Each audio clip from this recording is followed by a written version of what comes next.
is video number first of chapter force and laws of motion class 9th and ये introductory video है। मतलब हम इस video में सिर्फ यही डिस्कस करेंगे कि इस वीडियो में हमें कौन कौन से टॉपिक डिस्कस करने और कैसे हम इस चैप्टर को कंप्लीट करेंगे। क्योंकि चैप्टर का नाम है force and laws of motion और इस चैप्टर से पहले भी एक चैप्टर और आता है फिजिक्स का आपका 9th क्लास में जिसका नाम है मोशन। तो मोशन तो वर्ड आप सबको पता ही होगा, जब कोई बॉडी मूव कर रही होती है, जब कोई बॉडी अपनी पोजीशन चेंज करती है, जो बहुत अच्छे से आपको एक्सप्लेन किया गया था मोशन चैप्टर में।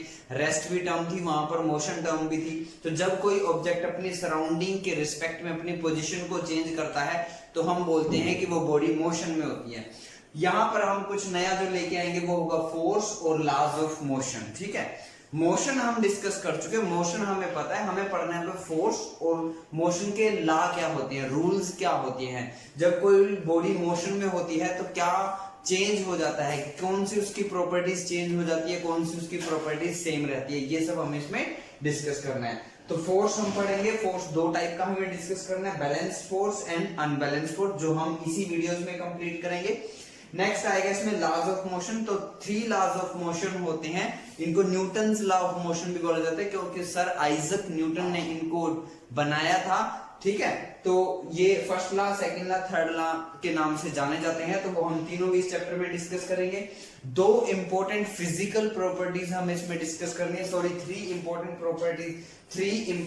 फिजिकल प्रॉपर्टीज हमें डिस्कस करनी है। वो है एक तो फोर्स।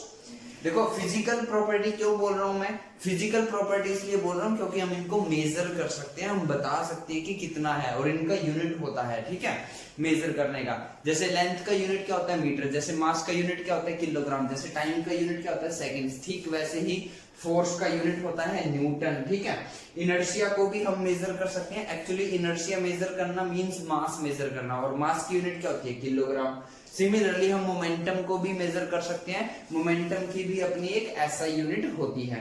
तो ये 3 फिजिकल प्रॉपर्टीज हमें डिस्कस करनी है। इनर्शिया के भी फर्दर 3 टाइप होंगे, inertia of rest, inertia of motion and inertia of direction. Next अगर डिस्कस किया जाए तो आपके पास एक टॉपिक और रहेगा जो सबसे इंपॉर्टेंट होगा इस चैप्टर का, that is law of conservation of momentum. इसमें हम बहुत सारे एग्जांपल को एक्सप्लेन करना होगा। बेसिकली आपसे पेपर पॉइंट ऑफ व्यू में 2 ही इंपॉर्टेंट होते हैं और वो 2 ही मैं आपको एक्सप्लेन करूंगा। एक होगा कोलिजन ऑफ 2 बॉल्स, जब 2 बॉल आपस में स्ट्राइक करती हैं तो क्या चेंज होता है मोमेंटम में, किसका मोमेंटम कम हो जाता है, किसका मोमेंटम ज्यादा हो जाता है या मोमेंटम उनका सेम रहता है, वो सब हम डिस्कस करेंगे। रिकॉइल ऑफ गन को हम डिस्कस करेंगे। रिकॉइल ऑफ गन का मींस जब हम गन को फायर करते हैं, गन में से जब हम फायर करते हैं तो गन जो है वो बैकवर्ड डायरेक्शन में चलती है। आपने ये ऑब्जर्व भी किया होगा फिल्मों वगैरह में, ठीक है, टीवी वगैरह में, कि जब भी गन को फायर किया जाता है तो गन फायर होने के बाद बुलेट आगे जाती है और गन पीछे आती है। ये गन पीछे क्यों आती है, किस वेलोसिटी से आती है, उसकी वेलोसिटी क्या होती है, इसी को बोलते हैं हम रिकॉइल ऑफ गन। रिकॉइल का मतलब वापिस आना, किसका, गन का।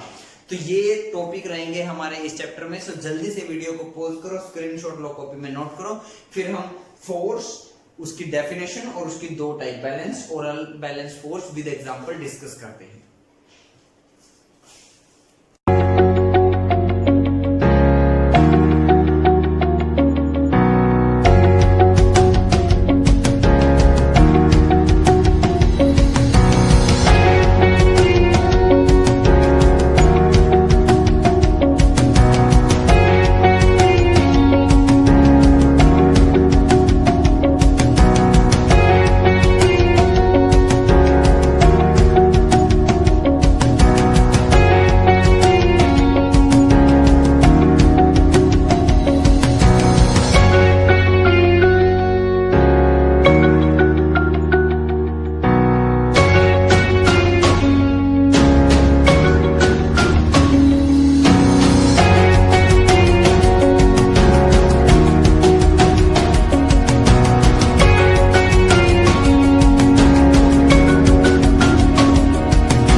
चलिए हम स्टार्ट करते हैं फोर्स के साथ। फोर्स क्या होता है? किसी बॉडी को पुश करना या किसी बॉडी को पुल करना, वो दोनों ही क्या होती हैं? फोर्स। देखो जैसे मान लो ये एक ऑब्जेक्ट है, तो इस ऑब्जेक्ट पर अगर मैं आपकी तरफ, आपकी डायरेक्शन में फोर्स लगाता हूं तो मैंने इस बॉडी को क्या किया? पुश। और अगर मैं इसको ऐसे अपनी तरफ खींचता हूं तो मैंने क्या किया है? पुल। तो फोर्स जो होती है वो पुश या पुल होती है, जो किसी ऑब्जेक्ट की पोजीशन को चेंज कर देती है या उस ऑब्जेक्ट की पोजीशन को चेंज करने की ट्राई करती है, कोशिश करती है। ठीक है, जैसे मान लो ये जो ब्लैक बोर्ड है ये वॉल के ऊपर लगा हुआ है, तो मान लो मैं अगर इस वॉल को ऐसे पुश करता हूं अंदर की तरफ, तो मैंने पुश किया इस वॉल को, तो मैंने इस पे क्या लगाई? फोर्स। ठीक है, बट क्या इस वॉल की पोजीशन चेंज होगी? नहीं होगी। क्यों? क्योंकि ये जो वॉल है ये रिजिड है, सॉलिड है, एक ही जगह पर फिक्स है, स्टेबल है, मूव नहीं कर रही है। तो ये मूव नहीं करेगी। बट ये मूव नहीं करेगी तो इसका मतलब ये नहीं है कि मैंने इस पे फोर्स नहीं लगाई है। मैंने तो इस पे फोर्स लगाई है ना, पुश तो मैंने इसको किया है। हाँ, मेरे द्वारा वर्क डन जो मैंने किया है, वर्क डन 0 है। क्यों? क्योंकि इस बॉल के अंदर कोई डिस्प्लेसमेंट नहीं हुई, इसकी पोजीशन चेंज नहीं हुई। बट मैंने जो पुश लगाया था, मैंने जो फोर्स लगाई थी, उसने इस बॉल की पोजीशन को चेंज करने की कोशिश जरूर की है। तो डेफिनेशन भी यही है, force is defined as push और pull which changes the position of object or tries to change the position of the object। कि फोर्स जो होती है वो पुश या पुल होता है, जो किसी ऑब्जेक्ट की पोजीशन को चेंज कर देती है या उसकी पोजीशन को चेंज करने की कोशिश करती है। पुश या पुल दोनों आपने बड़े आराम से नॉर्मली समझा होगा। देखो आपके घर में कभी कभी क्या होता है, आप टेबल या डेस्क की पोजीशन चेंज करना चाहते हो, टेबल को एक रूम से दूसरे रूम में शिफ्ट करना चाहते हो, तो क्या करते हैं? हम उसको पुश करके भी लेके जा सकते हैं, पीछे से हम उसको पुश कर सकते हैं, या हम चाहे तो उसे पकड़कर पुल भी कर सकते हैं। रस्सी बांधकर उसको रस्सी से टाई करके हम खींच भी सकते हैं। तो खींचना भी क्या है? फोर्स लगाना। और किसी को धक्का देना, पुश करना भी क्या है? फोर्स। तो दोनों ही फोर्स होते हैं और दोनों ही ऑब्जेक्ट की पोजीशन चेंज कर भी सकते हैं और चेंज करने की कोशिश तो डेफिनेटली होगी ही होगी। तो आप ये मत समझना कि किसी एजेंट ने किसी ऑब्जेक्ट पर फोर्स लगाई और उस ऑब्जेक्ट की पोजीशन चेंज नहीं हुई, तो इसका मतलब ये नहीं है कि उसने फोर्स नहीं लगाई थी। फोर्स तो लगाई थी, बट वर्क डन 0 हुआ था। देखो अब एक छोटा सा बच्चा, मान लो एक 3-4 साल का बच्चा एक बड़ी सारी टेबल को मूव कराने के लिए उसको पुश करेगा, तो क्या वो टेबल पुश हो जाएगी? नहीं होगी ना। क्यों? तो उस सिचुएशन में उस बच्चे ने वर्क डन 0 किया है, बट उसने फोर्स तो अप्लाई की थी ना। तो ये होती है फोर्स। फोर्स की जो एसआई यूनिट होती है, इंटरनेशनल स्टैंडर्ड के अंदर जो यूनिट होती है वो न्यूटन होती है और सिंबल रहता है एन। ठीक है, सिंबल क्या रहेगा? एन। न्यूटन इसकी यूनिट होती है फोर्स की। देखो जैसे मास की यूनिट किलोग्राम होती है, टाइम की यूनिट सेकंड होती है, जैसे लेंथ की यूनिट मीटर होती है, वैसे ही फोर्स की यूनिट भी क्या होती है? न्यूटन। फोर्स एक फिजिकल क्वांटिटी है। फिजिकल क्वांटिटी मींस हम इसको मेजर कर सकते हैं, हम बता सकते हैं ये कितनी है, इसका अमाउंट कितना है। ठीक है, जैसे मैं इस मार्कर की हेल्प से अपने इस हैंड को पुश करूंगा, तो मैं ये काउंट कर सकता हूं कि मैंने इस अपने हैंड पर कितनी फोर्स अप्लाई की थी। आप एक टेबल को मूव कराने के लिए पुश करते हो तो आप बता सकते हो आपने कितनी फोर्स उस पर लगाई थी, मेजर किया जा सकता है, फोर्स का फॉर्मूला हो सकता है। इसलिए फोर्स एक फिजिकल क्वांटिटी होती है और इसकी एसआई यूनिट न्यूटन होती है। मोर ओवर एक बात और याद रखना, फोर्स जो होती है वो एक वेक्टर क्वांटिटी भी होती है। वेक्टर क्वांटिटी क्या होती है? ऐसी क्वांटिटी जिसके पास मैग्नीट्यूड भी होता है और डायरेक्शन भी होती है, वो क्या होती है? Vector quantity. तो फोर्स के पास अपना खुद का मैग्नीट्यूड भी होता है। मैग्नीट्यूड मींस वो कितनी है, उसका अमाउंट क्या है, वो 5 न्यूटन है, 10 न्यूटन है, 2 न्यूटन है, 100 न्यूटन है, 50 न्यूटन है, कितना है, वो होता है अमाउंट। और डायरेक्शन, किस डायरेक्शन में लग रही है। देखो इस मार्कर को अगर मैं पुश करूंगा तो मेरे और इस मार्कर के बीच की डिस्टेंस इंक्रीज हो जाएगी, और इसको अगर मैं अपनी तरफ पुल करूंगा तो मेरे और इस मार्कर के बीच की डिस्टेंस कम हो जाएगी। तो फोर्स कितनी लग रही है ये भी जरूरी है, और किस डायरेक्शन में लग रही है ये भी जरूरी है। तो यहाँ पर मैंने कुछ एग्जांपल भी लिखे हैं। A man try to push a wall, एक आदमी एक वॉल को पुश करने की कोशिश करता है बट वॉल मूव होगी नहीं, है ना। या आप ये समझ लो कि एक पर्सन जो है एक ट्रक को पुश करने की कोशिश करते हो, क्या ट्रक मूव करेगा? नहीं करेगा। तो आप ये मत बोलना कि उस ऑब्जेक्ट में मोशन नहीं हुआ तो उस पर्सन ने उस ऑब्जेक्ट पर कोई फोर्स नहीं लगाया था। फोर्स तो लगाया था, बट वो लोड बहुत हैवी था जिसकी वजह से उसमें कोई मूवमेंट नहीं हुई, कोई मोशन नहीं हुई। तो फोर्स तो होता है बट वर्क डन 0 होगा। नेक्स्ट एग्जांपल लिखा है a man push a desk, एक डेस्क को मूव करा देते हैं, एक टेबल को मूव करा देते हैं। ये तो आपने देखा ही होगा, आप अपने फ्रेंड के साथ कहीं जा रहे हो, बीच में बाइक का पेट्रोल खत्म हो गया या बाइक खराब हो गई, पंक्चर हो गई, तो क्या करता है एक फ्रेंड उस पर बैठकर उसके हैंडल को कंट्रोल करता है और आप उसको पीछे से पुश करते हो, तो वो भी क्या है फोर्स। समझ में आ रही है बात। नेक्स्ट एग्जांपल है a man applies a brake, एक पर्सन है कार चला रहा है, वो उसने पैर को ब्रेक्स पर रखा, ब्रेक लगाई, कार रुक गई, तो वो भी क्या है फोर्स। उसने एक्सेलरेटर पे पैर रखा, कार की स्पीड इंक्रीज हो गई, तो वो भी क्या है फोर्स। आई होप इन सब एग्जांपल के साथ आपको फोर्स वर्ड क्लियर होगा। तो फोर्स को मैं 1 वर्ड या 2 वर्ड में समराइज करना चाहूं तो फोर्स क्या होती है, फोर्स इज ए पुश और पुल। नेक्स्ट आता है 2 टाइप की फोर्स होती है, balanced force and unbalanced force. नाम से ही क्लियर है बैलेंस्ड और अनबैलेंस्ड फोर्स क्या होती है।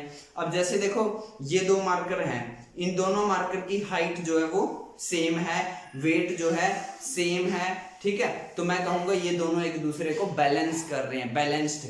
देखो टग ऑफ वार गेम आपने खेला ही होगा, रस्सा खींचने वाली गेम तो आपने खेली होगी, नहीं भी खेली होगी तो एटलीस्ट देखा जरूर होगा। उसमें क्या होती है, उस रस्से को बीच में से एक टीम दूसरी साइड से अपनी तरफ खींचने की कोशिश करती है और दूसरी टीम अपनी साइड खींचने की कोशिश करती है। तो वो जो बीच में रस्सा रोप होता है, रोप का जो सेंटर होता है जहां पर एक पॉइंट नजर आता है आपको, ठीक है, वो कहां मूव करेगा, उस टीम के साथ पास या उस टीम के पास, वो उस टीम के पास जाएगा जो फोर्स ज्यादा लगाएगा। अगर दोनों टीम इक्वल फोर्स लगाती रहेंगी तो क्या वो जो रोप है, वो जो रस्सा है बीच में, वो मूव करेगा? नहीं करेगा, वो एक ही जगह पर बना रहेगा, है ना। समझ में आ रही बात। टग ऑफ वॉर तो गेम देखा होगा ना आपने, रस्सा खींचने वाला गेम। अगर दोनों टीम बराबर बराबर फोर्स लगाती रहे तो क्या वो जो रस्सी है जो बीच में, वो क्या मूव करेगी? नहीं करेगी ना। मींस वो दोनों टीम एक दूसरे की फोर्स को बैलेंस कर रही हैं, इसलिए उन 2 फोर्सेस को हम क्या कहेंगे, बैलेंस फोर्स। तो अब आप क्वेश्चन पुट कर सकते हो कि सर 2 ही फोर्स आपस में बैलेंस हो सकती हैं। अगर एक ऑब्जेक्ट पर 2 से ज्यादा फोर्स लग रही हो, 3 लग रही हो, 4 लग रही हो, 10 लग रही हो, तो क्या वो भी बैलेंस हो सकती है? यस, वो भी बैलेंस हो सकती है। ठीक है, अब आप इसको एक एग्जांपल के साथ समझिए। जैसे बीच में एक ऑब्जेक्ट रखा हुआ है, इस साइड से छोटे छोटे 4-5 बच्चे आके फोर्स लगाते हैं और इस साइड से एक ही पर्सन आके फोर्स लगाता है, तो उस एक पर्सन की फोर्स उन 5 छोटे छोटे बच्चों की फोर्स के इक्वल होगी, तो उस ऑब्जेक्ट में कोई मोशन नहीं होगा। तो उस एक फोर्स ने 5 फोर्स को बैलेंस कर दिया। समझ में? टोटल फोर्स कितनी लग रही थी? 6। तो 6 फोर्स आपस में बैलेंस होगी ना। तो कितनी भी फोर्स बैलेंस हो सकती है, उनका मैग्नीट्यूड सेम होना चाहिए, इक्वल होना चाहिए, बट डायरेक्शन उनकी अपोजिट होनी चाहिए। देखो इसको हम डायग्राम की हेल्प से समझते हैं। कैसे? मान लो ये एक हमारा यहाँ पर रखा हुआ है डेस्क, या कुछ भी टेबल रखी हुई है, कुछ भी मान लो एक ऑब्जेक्ट रखा हुआ है। तो एक एजेंट आया, एक स्टूडेंट आया, एक बॉय मान लो, एक पर्सन मान लो, कोई भी आया, उसने यहाँ पर इस डायरेक्शन में फोर्स लगा दी इसके ऊपर। कितनी? 10 न्यूटन। कितनी फोर्स लगा दी? 10 न्यूटन इस साइड। एक दूसरा पर्सन आया, उसने इस साइड से इस पर फोर्स लगा दी, इस साइड 10 न्यूटन। तो क्या बताओ ये डेस्क मूव करेगा? नहीं, ये डेस्क मूव नहीं करेगा। क्यों? क्योंकि इधर से भी फोर्स कितना लग रहा है? 10 न्यूटन। उधर से भी फोर्स कितना लग रहा है? 10 न्यूटन। और फोर्स क्या होती है? Vector quantity. मैग्नीट्यूड तो दोनों का सेम है, डायरेक्शन एक दूसरे के अपोजिट है।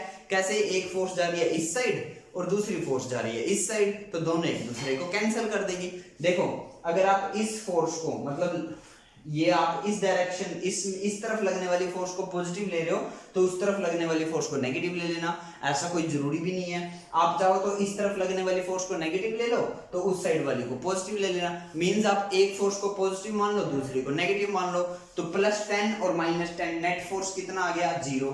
तो मैं इस पर निकालना चाहूं तो मैं नेट फोर्स अगर निकालूं, नेट फोर्स, तो वो कितनी आएगी?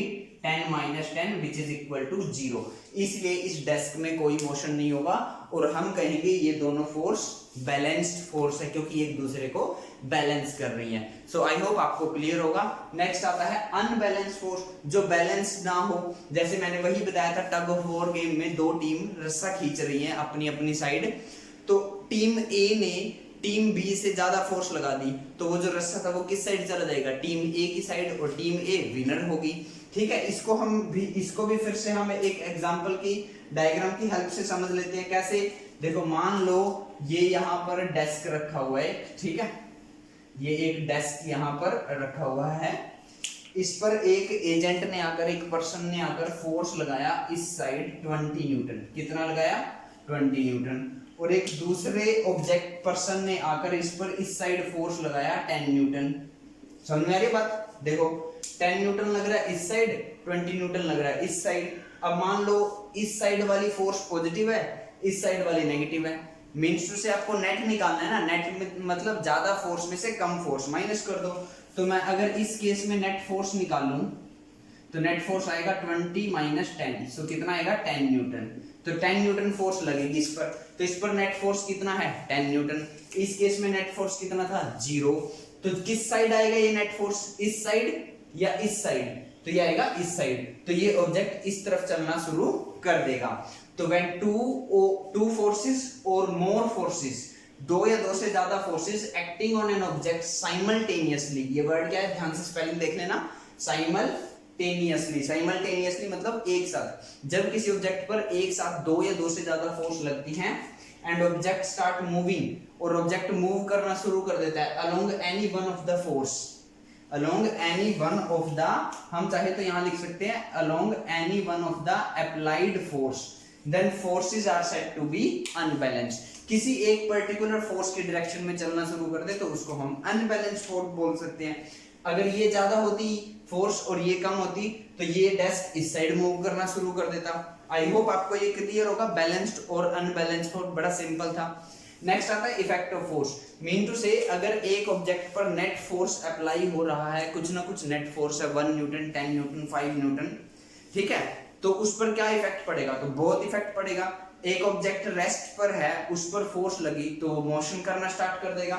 Object start moving from rest, rest से वो चलना शुरू कर देगा। एक चलता हुआ ऑब्जेक्ट सामने से चल के आ रहा है और आप उसे अपने हाथ लगाकर रोक देते हो, तो वो भी क्या किया? आपने फोर्स लगाई है। उस केस में क्या हुआ? पहले वो मोशन में था, अब वो रुक गया। सामने से एक छोटा सा बच्चा चल के आ रहा है, दौड़ के आ रहा है, आपने उसको ऐसे हाथ लगाकर रोक दिया, तो पहले वो मोशन में था, अब कहाँ आ गया? वो रुक गया। तो मूविंग ऑब्जेक्ट में कम टू रेस्ट, चलती हुई बॉडी रुक सकती है। Speed of moving object change, speed change हो सकती है। अगर ड्राइवर ब्रेक्स पर पैर लगाएगा तो स्पीड कम हो जाएगी। अगर ड्राइवर एक्सेलरेटर पर पैर रखकर उसको दबाएगा तो स्पीड इंक्रीज हो जाएगी। मीटर से स्पीड चेंज हो सकती है।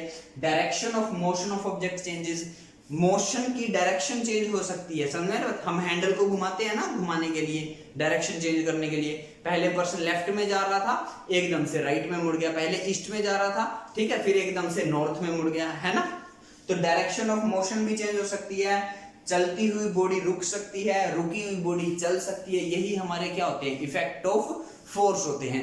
सो आई होप ये आप सबको क्लियर होगा। जल्दी से वीडियो को पॉज करो, स्क्रीनशॉट लो, कॉपी में नोट करो। आज के इस वीडियो में इतना ही। Thank you.